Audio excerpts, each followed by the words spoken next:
Welcome in, everyone. I'm Cassie Soto here with the latest news regarding former Raiders head coach Jon Gruden and his lawsuit against the NFL.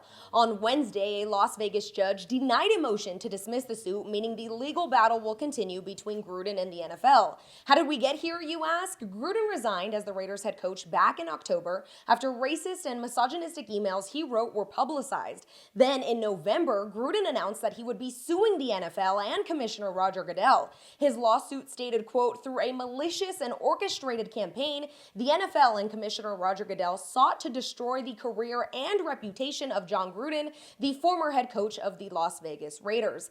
There is obviously a lot to break down here, so we'll go ahead and bring in NFL reporter for the Las Vegas Review-Journal, Adam Hill, who was in court on Wednesday. Adam, let's start with the atmosphere of the courtroom. What was it like in there with Jon Gruden himself attending court?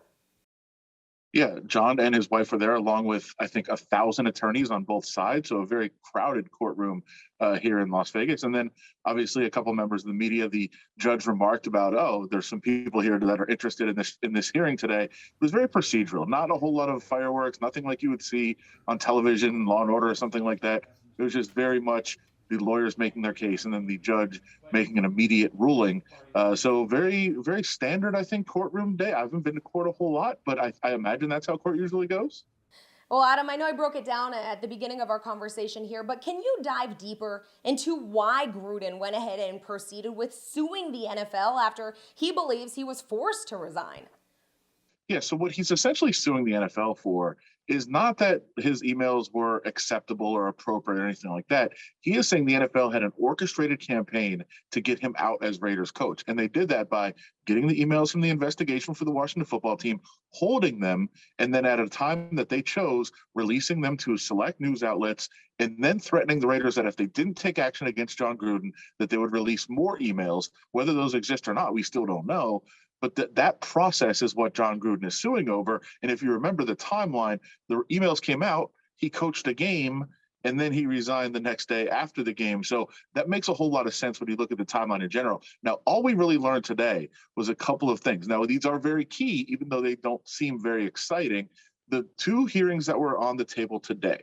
One was for, and I'll say them out of order a little bit. One was to dismiss the case outright, which probably was never going to happen. But that had to do with the other part of the hearing today, which was very significant.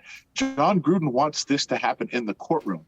Why? Because then the NFL has to subject themselves to the discovery process. That means all of the information from the investigation from the Washington football team, all related investigation, communications between the Raiders and the NFL about Jon Gruden's situation, all of that could come to light publicly, which is really what Jon Gruden seems to want out of this. Now, the NFL said, no, no, no. If you sign a contract to coach the Raiders, part of that is agreeing to the NFL's constitution. And part of that constitution is that all matters will be resolved by arbitration. So this should go to arbitration, which means a closed process. We'll never learn any of that. That's obviously what the NFL wanted. What Gruden's side then countered with is said, well, that contract was eliminated. We signed an agreement with the Raiders to take a settlement, to leave as coach, to step down as coach, to accept some compensation, and to move forward. And that agreement is not governed by the NFL Constitution. So this should be heard in court. And the judge agreed with that. So this will proceed in court, which means a whole lot of things could come to light. Now, of course, the NFL has just told us in the last couple of minutes they plan to appeal this today. So this process is far from over. But I think a lot of people are very excited to get their hands on a lot of the information that had to do with the Washington football team, the rest of the 650,000 emails that were out there, and anything that was communicated between the Raiders and the NFL, and perhaps even more outside the scope of this could come to light throughout the case, this kind of case. However, as we said, the NFL, they will continue to fight this. They'll appeal it. And I will almost guarantee you that the NFL has already started some settlement hearing or some settlement talks with Gruden's side. They'll pay him off to go away. But will Gruden care, or does he just want all this to come to light? I think that's a very interesting part of this. Are you taking this then as if in Gruden's mind, he's saying, if I'm going down, everyone else is going down with me?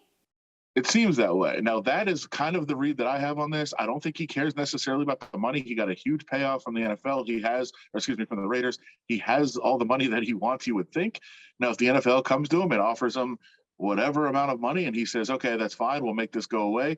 Maybe that's the case, but I kind of get the sense that Jon Gruden just wants to see this play out in court, and that would make things very, very interesting. Do we know a timeline now? As you mentioned, there could be some settlement agreements and this process. We know courts, situations like this don't get resolved overnight. Is there a timeline for this?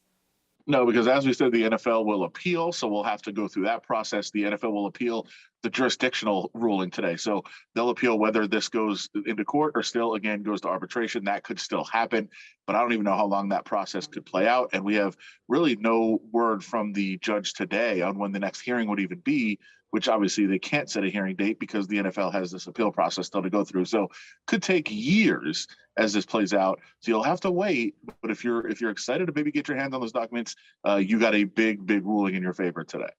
Well, as we've said, this could be a very long process for former Raiders head coach Jon Gruden and the NFL as he continues suing the league and Commissioner Roger Goodell. Adam, but since I have you here, there's some other Raiders news that has come out today on Wednesday, and that is that the Silver and Black are working out free agent quarterback Colin Kaepernick.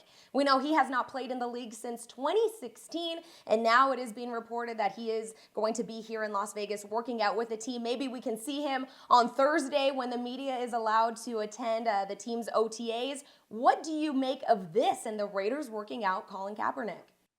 Yeah, and real quick, another new Raider potentially, well, the one that's here, Devontae Adams. Jon Gruden today, outside of court, didn't really want to comment on the case, but he did say, "How's Devontae look?" So still very interested in the Raiders. He wanted to know how he looks out on the practice field. But yes, what else is going on the practice field right now? OTAs, and the Raiders will try out Colin Kaepernick. Now, we have no idea where they are in the process of determining whether they want to sign him, how he's going to look, how realistic this potentially is. But we know the Raiders have Derek Carr under a one-year contract. They just traded for Jarrett Stidham, who Josh McDaniels and Dave Ziegler worked with in New England. We believe that they're pretty comfortable with him as a number 2 quarterback and a developmental prospect long term. They've also got a couple other options behind them, one being Nick Mullins, who's had some success in the NFL before. But Colin Kaepernick, certainly an intriguing prospect, or he's not a prospect anymore, he's a little bit older, but an intriguing personality certainly to potentially add to that room. Hasn't played since 2016, hasn't really even tried out for anybody since 2017. But Mark Davis has been very consistent that he is open to his general manager, his scouts, his coach signing Colin Kaepernick. So the fact that Colin Kaepernick is in the building and at least going through some tryouts for the Raiders, obviously huge news nationally and locally. But whether it means anything to the team and on the field, we'll still have to find out in the next couple of days. Well, there is a lot going on involving the Raiders, and we will keep everybody up to date at vegasnation.com. Once again, media will be allowed in attendance for OTAs on Thursday, so be sure to stay with us as we'll bring you everything that you need to know from headquarters. He is Adam Hill. I'm Cassie Soto. Thank you so much for watching.